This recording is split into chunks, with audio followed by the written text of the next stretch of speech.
Good afternoon. I'm Maurice Patton. Do not adjust your sets. This is not game time. This is Jeff Lockridge, our Vanderbilt beat writer, and with Chip Cirillo in absentia today, we're gonna talk a little bit about this weekend's black and gold spring game over at Vanderbilt. This will be the third one for James Franklin. Jeff's been around for all three of them, and Jeff, kind of cue us in on what we can kind of look for this weekend. Well, kickoff at 1 o'clock. Activities get started over there, I guess, around 10 when they open up Vanderbitl. Star Walk will be at noon, and there's going to be kids' functions from 10:30 to 11:30. Of course, the game being the marquee point, I hope and I think we'll see a little bit more competitive spring game this year, Mo. Franklin likes to line it up where the ones are on one team and the twos are on the other. So you constantly have ones versus twos. You come across a few schools that'll go one offense versus a one defense, and that makes for an interesting setup there. But last year wasn't much of a game. I think it was 33-0, the black over the gold, which was the ones kind of having their way. Franklin is optimistic, and I'll write about this in Saturday's paper, that the gold team or the twos on this squad have kind of closed the gap. I think that probably speaks to the job he's doing in recruiting right now, building some depth. And certainly it could pay off this fall if those two show that they're able to get on the field and provide that depth on Saturday afternoons.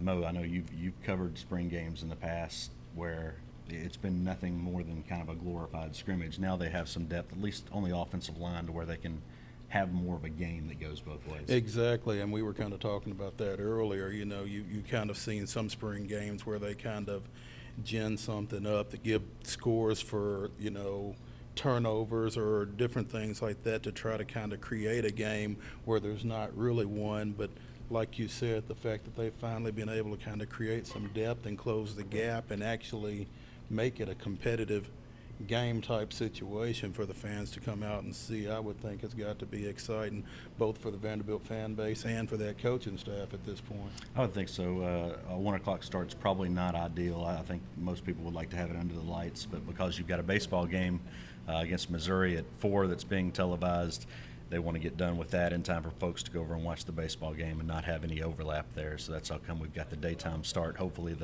the weather will cooperate. As we get into a little bit of the personnel, well, anytime you look at ones versus twos, for me, I'm not going to get a whole lot of information on the ones as they play the twos. I'm going to get much more information on the twos as they play the ones and how those guys perform. And I think that starts with how Patton Robinette does against this number one secondary. He's improved this spring. I don't think he's closed the gap enough to threaten Austyn Carta-Samuels for the starting job at this point. I think he's been able to maintain the 2 spot over Josh Grady at this point, and I think there's plenty of optimism going forward about Patton. His arm strength looks good to me. I think his accuracy has improved. He's still got to work on the deep ball, still got to work on getting through his reads, but overall I see the progress that allows the coaches to be optimistic about his future. You look at a few of the other twos, in particular for the gold team that I would keep an eye on. And there's a couple local kids in there that have switched positions this offseason. Derek King from Brentwood Academy, Corey Beatty from Innsworth. Derek now on the offensive side of the ball. He'll get some carries for the gold team, backing up Jerron Seymour. And then Corey Beatty will actually be on the black team. He's basically a third-string safety at this point.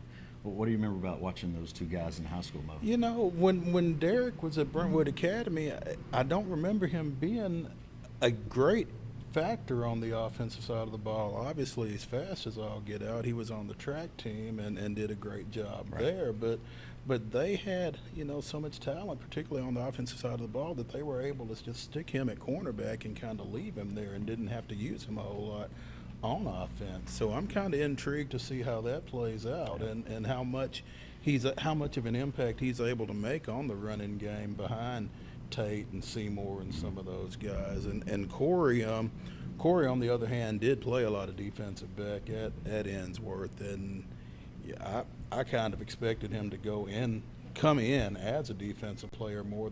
Although he did a great job at wideout for them as well. And they recruited him with that in mind. They basically said, hey, there's 2 different positions you could wind up at. And they do that with a handful of kids, but Corey was certainly one of those. Sure, and I think it kind of speaks to again, the type kids that they're bringing in, that they've got that flexibility, and also the flexibility that the staff has. I'm intrigued by Josh Grady. He started as a quarterback. He went to receiver, ran some Wildcat last Now year. back. Now he's back at quarterback, and I wonder, whether the year at receiver, how that impacted his growth at quarterback, or if they feel like that was the case, how they feel like he's coming along. Well, his arm looks good this spring.